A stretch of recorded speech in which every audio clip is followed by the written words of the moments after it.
the Liberal Party candidate for Barrie-Innisfil, John Olthuis, entered the race late. We talked to him about his plan to win the seat from Conservative Party candidate Andrea Khanjin. Thank you so much for joining me today. I appreciate your time out of your busy schedule. Yeah, no problem. Before talking about your current campaign, I just wanted to talk briefly about your 2018 municipal election campaign from Ward 10. Just wanted to get a sense that I know, you mentioned that you were late to the campaign, you entered late to the campaign, but still you were in a second place with almost, I guess, 30% of the votes. What were the lessons you learned from that campaign running in 2018? Yeah, I know like Mike McCann, he had full intention of running again as the incumbent. Incumbent generally has essentially an advantage when they first go in. There was nobody running against him. So I came in just before the municipal election really was just launched, waited for candidates. There's no other candidates. So I came in. There was another gentleman came in, but he had to back out due to health reasons. Since the beginning of the year, I think pretty much he was focused on getting out there. He had already signs from the previous campaign, so he didn't have to wait on sign production. So, which is to his advantage. I financed this pretty much myself. I did have one donation, a very small donation, but it was I had 50 signs. So and they were all small signs, and I was going up against these big signs. So with this election, I've got a little bit more support. So I've got the large signs and the small signs and so on. We still went with a smaller quantity because it's an environmental thing too. Like plaster the world with 1,000 signs, but we're going with a very small quantity. I think 300 small signs and I think 50 large signs. So it's from an environmental standpoint. We're going to get the message out there regardless. It's just where you place your signs. So we've been speaking with some of the developers in the area, not so much developers, but landowners that have commercial properties. And we speak with them because they're on major thoroughfares. And in my case, I spoke with Smart Center. So Smart Center gave me authority to put it by the water and on their other property where the Food Basics is for this campaign. Whereas in the past, I did use another company who is now, I guess, providing real estate for my opposing candidate. The candidate that's running in the provincial Conservatives. So. But other candidates are just arbitrarily putting signs out. In Barrie, it's illegal to put signs out in public spaces. And bylaw will come along and take your signs away. I never had an issue with that during my campaign, or this time or last time. So those are kind of things to keep in mind as far as sign placement is concerned. You have to get permission, to be sure. So. I'm sorry, I was rampant. Yeah, I'm sure you have some questions for me. Yeah. So what do you see any difference between the issues the residents had in 2018 versus the issues they have now in 2022? Do you think that things changed? Yeah. Finding at the door again, it's bigger picture, but it's affordability. The city of Barrie can do some things, as far as when developers are coming in, the type of housing they're recommending. You're going to see in the South End, there's a lot of townhouses and high-rise apartments that are going in, condos and such. They're a little bit more affordable, but the prices for those are still pretty high because I think typically they're they're Toronto developers that are coming in, and they're looking at the Toronto price model. So, regardless of the level of government, you don't have any control over the market. I have background understanding of economics, and some of these things, what a politician can do, there's really not too much other than try and I guess open up the as far as competition, make sure that there's enough development going on, that they are typically competing against each other to try and get the best value for people, constituents. So it's a tough one. Healthcare.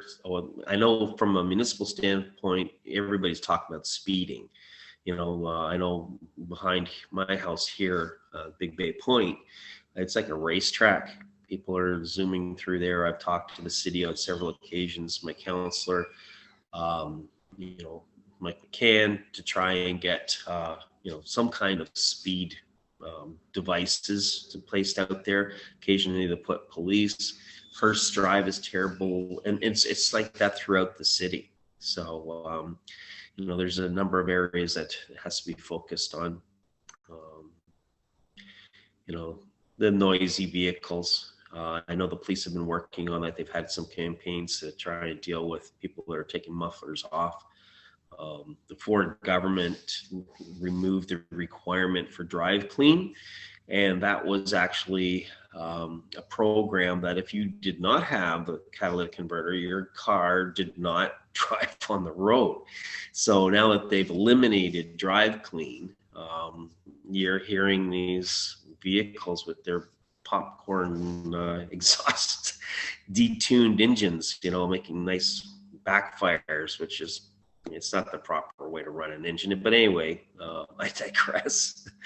So yeah, so again, similar to 2018 campaign, you were late to the game. Your candidacy was declared on May 10th or May 11th, I believe. So are you a reluctant politician, or you decided to join in late for some other reason?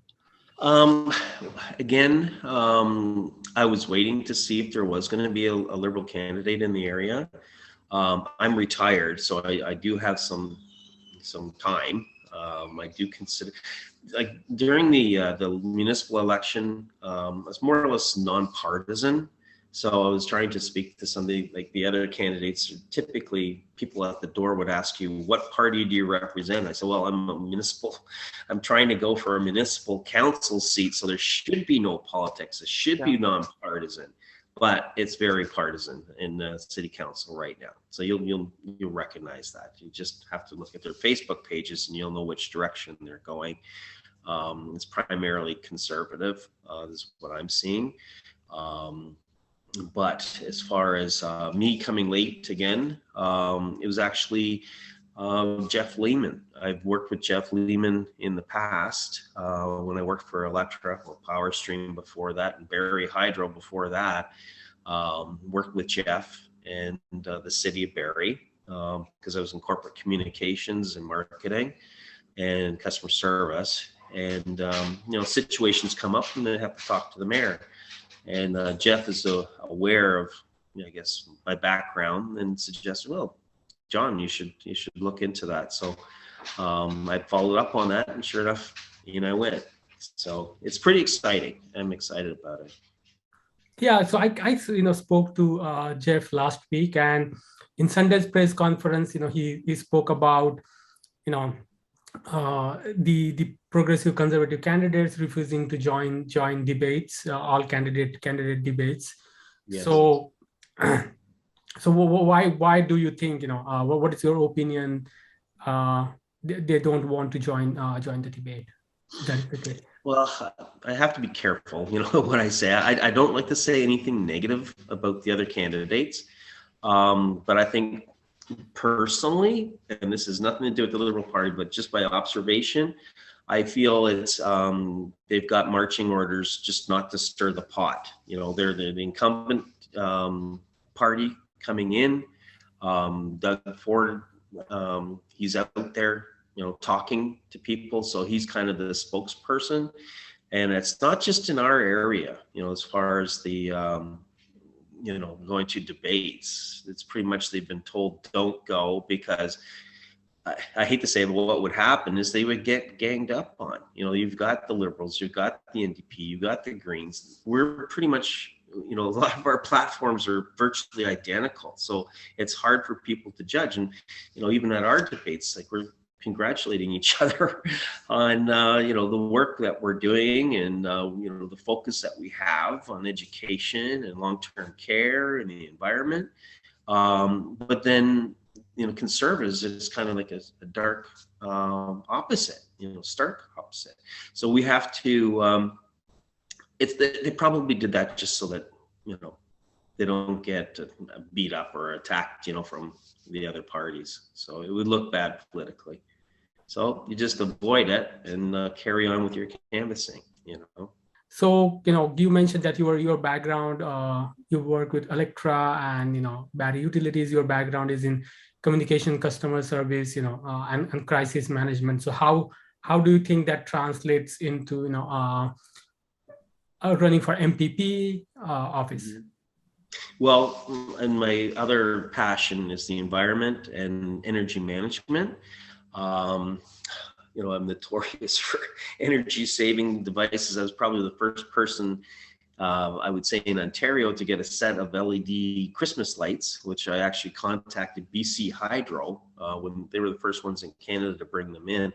But as far as the transition from compact fluorescents to LEDs and so on, and I actually have solar on my roof, and I have a battery system. So I actually will download, like it was a pilot project with Alectra. So as the sun is shining right now, I'm generating electricity and it actually pushes it off to the grid. So it helps the grid system if we have more of these scattered out through subdivisions. It helps reduce their overall demand, especially in the middle of summer when there's, air conditioning requirements. But yeah, so I'd like, I'm excited that maybe I can get into use that portfolio too in the government. I'll probably be a backbencher, first year type of thing, but I think there's opportunity there for me to do that and bring, the conservation energy management initiatives through, EV electric vehicles. Like, the amount of work that were just shut down when Ford came in. And I saw, over 100 people lose their job at Alectra that were in energy services, energy management department. They shut everything down. All the funding went down. They had programs, they had designs for solar installations on commercial properties. All that was shut down. And why? Because it was, a liberal idea and he wanted to stop. Now he's trying to say, okay, we're going to be an electric vehicle producer here in Ontario. Well, you just wasted 4 years, So anyway, you've got me going on that a little bit.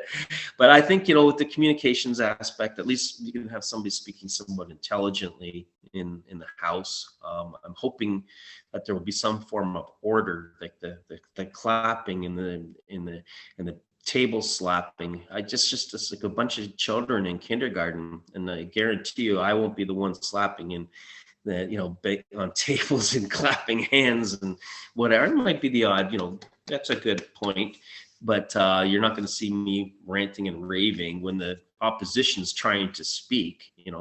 Let's have some intelligence out there. So I don't know. I can't convince the entire Queen's Park, but maybe a few.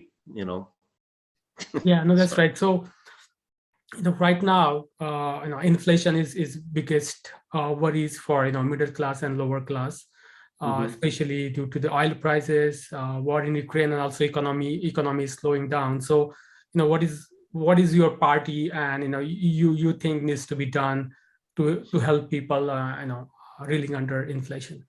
Yeah. Well, inflation, again, like, a lot of people will blame Trudeau or whatever, the carbon tax and so on fuel pricing and stuff. It's tiny little portion. It's market. It's the world market that's driving this. Like, pick up a paper and look in the business section, but unfortunately, it's populist type of discussions that the opposition is throwing out there, they're not economists. They don't know, how things work. So yes, the gas prices are going up, and then suddenly they go down 10 cents. Explain that. It's one of these things. It's market driven. So there's not a politician out there that can do anything. Although, like in Ontario, there is taxes that's on fuel. Like right now, if you go to Wataa Nation on the reserve, you'll be paying about $1.70 for gas. So that's without tax. So there's, that'll give you an idea of where the world price of gas is and the taxes on top of it down here. So it's, there's that percentage, but it's not like you can cut it by $1 or anything like that. You can't drop the price by that. It's market driven, internationally driven. So is there any proposal from, not only the gas prices, but, inflation in general, helping working class and, middle class? Is there a proposal from your party that's trying to help these people? Well, we're gonna try what we can do, to improve housing. So you bring, increase the amount of housing that's going to be built. In theory, it's not going to flood the market with new homes, but at least you'll have more opportunity. Developers will have to potentially sell at lower prices, take smaller margins. That is a large ticket item that a lot of young people have been trying to get into the market. Rental prices, we're going to bring in rent controls to try and help reduce that impact, because I know of somebody who's currently paying about $1,700 a month for a single family home, and they're now looking for similar single family home, and they're in a bidding war right now between $2,800 and $2,900 for a house of similar size, and from $1,700 that they're paying now.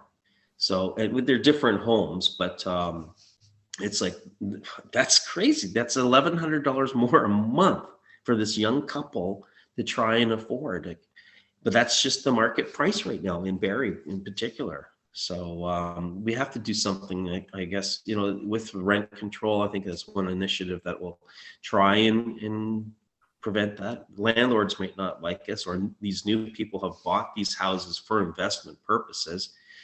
They're going to want to get top dollar just to pay their mortgage. Because they paid top dollar for the house, $1 million. That's a big mortgage, most likely they have. So you said, environment is, one of your passions. So what do you think needs to be done about the highways, the proposed Bradford? Many environmentalists oppose both highways. So what do you think needs to be done regarding that? Yeah, it's an unusual position because, well, the highways like the 413, I don't understand the purpose of that. The conservative government sold off the 407, and it's now, I don't know, Spanish cartel or something, or somebody owns it, and we're paying tolls on it. Ford said he dropped the tolls on the 407 extensions that were going towards the east. They're very short routes. They were just basically feeders to the main 407 that's not owned by the province. He's going to put in the 413. Frankly, there's nothing out there but birds and frogs and farms. So why are you putting this highway through this area for nothing other than developers, who had bought the land several years ago, and they want, highway access for people to buy their homes. That's what it looks like. No, that's that one is a no-brainer. It shouldn't happen, right? But as far as because the environmental impacts and so on, maybe see if you can buy back the 407 again, because it's totally underutilized. But as far as the Bradford bypass, that's an interesting one, because the Liberal government did look at that back in the day. I think in the early 70s there were some environmental assessments done, and I think as early or as late as 2002 They basically voted against putting the bypass through. Ford's I guess, looking into it to try and put the bypass through, and I think he's making steps forward. I hear they're expropriating homes and so on in the area to start putting the roads through. But the issue there is, like, a lot of people in Barrie and South or North Innisfil want the bypass. And the reason there is because they don't want to drive through Bradford. And there's some people that actually live in Bradford want it because they don't want all these cars. They've been living with cars driving through their town for years, you know. And then as the population grows in Barrie, they don't want them, you know, it's just the number of cars that'll be going through there. Like, if even hospital, if you want to go down to Toronto, you want to get over the 404, you want to get down into the, you know, the bottom end of Toronto or on the east end, you have to go down through like Newmarket. So it's just it's a really slow, cumbersome way. So like for 16 or so kilometers, I believe it is, it's got small impact, but they've rechanged the route, and apparently it was going to go through this golf course, but that golf course owner, family or something, knows somebody in the Ford government, so it's now going to go around the golf course. And then again, potentially for some future development, you know, they may convert the golf course to some subdivision or something. Instead of being split with a highway down the middle, it'll be more advantageous to that person, I would assume. So there's all kinds of other, you know, you can find all this information Yeah.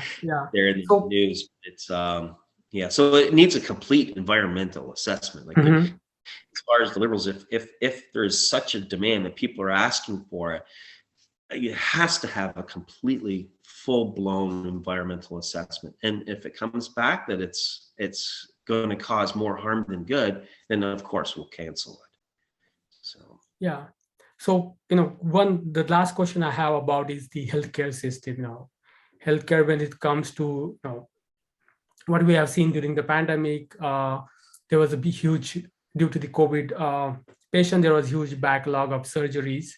Many more, you know, people died in Ontario and across Canada. That's one aspect of, you know, impact of pandemic. And second was on the senior care homes. We have seen many deaths, and there has been a call to reform as well. So what is your party, and, you know, what do you think needs to be done to address those two issues? yeah, I think part of the issue that they've highlighted is the fact that long-term care homes, the Ford government they're looking into privatization. So private, and I think those were the ones that had the worst track record, like through the pandemic. I'll speak a little bit personally again. My sister is actually handicapped. She does live on her own, but she requires PSWs to come in the morning to get her kind of set up, and then at bedtime to put her to bed, to get into bed. I moved her up here from Mississauga. She was down there. She had a condo, and we've moved her up here to more of it's not assisted living, but it's an older, it's like my age, sick people. I could live there because I'm 62, but it's in the 60 plus range accommodations. And so, you know, it's a lovely place, but the thing is, she's trying to live independently, as she always has. And just to get her into a doctor, get her into a specialist, it's terrible, like right now. So like, as far as healthcare, like our government wants to, our party wants to put more money into developing healthcare, making it so that somebody can actually find a doctor, you know, improve the number of doctors that are available, treatments, and she has to go for blood work and so on, and you have to, you know, get her into her car and then get her to the, you know, into the facility and so on. It's very difficult. So, you know, we're going to completely revamp it, look at it, especially in the long-term care homes, because I hate to say it, but a lot of our population is moving in that direction. All the baby boomers, we're all kind of shifting, and we're going to need long-term care homes, and we want them to be appropriate. Yeah. So any last message you have for the voters? I'm just going to say, like, yeah, I'm new to politics, but I've had a full career outside of politics. So, I bring a lot more to the table than, say, a career politician does. I've had life experiences, and business experiences, trying to deal with crises, like with the ice storm. I'm watching right now, because I'm watching what happened with the storm that just blew through, and I'm on Twitter, and I'm sorry, and trying to help where I can, because it's very close to me. I spent, like, when we had the ice storm, my family was here eating dinner for Christmas, but I was out, using social media, because the storm was so bad that we knocked out so many customers were knocked out, over 100,000, that people were trying to go to our website. It actually created what they call a denial of service attack almost on our website, and crashed it. So there was no outage maps. So Twitter was still kind of in its infancy. So I jumped onto Twitter and started adding all the media, like CTV, CP24, all the local papers, and so on. So I was actually getting the message to them, and then they were getting the message out to through radio and television and so on, and the internet. So that proved to be a wonderful thing. Social media was powerful, like, for that, and it's still powerful. But I have these skills, I have a larger understanding of how to talk to people and get familiar with their needs, and find out exactly what they're doing. Canvassing has been wonderful, and I enjoy talking to people. As you can tell, I enjoy talking, so hopefully not too much. So. No, that's great. So thank you so much, John, for your time, and good luck with your campaign. Okay, well, thank you so much for bringing this to the table. I appreciate it. Thank you. Okay, thank you.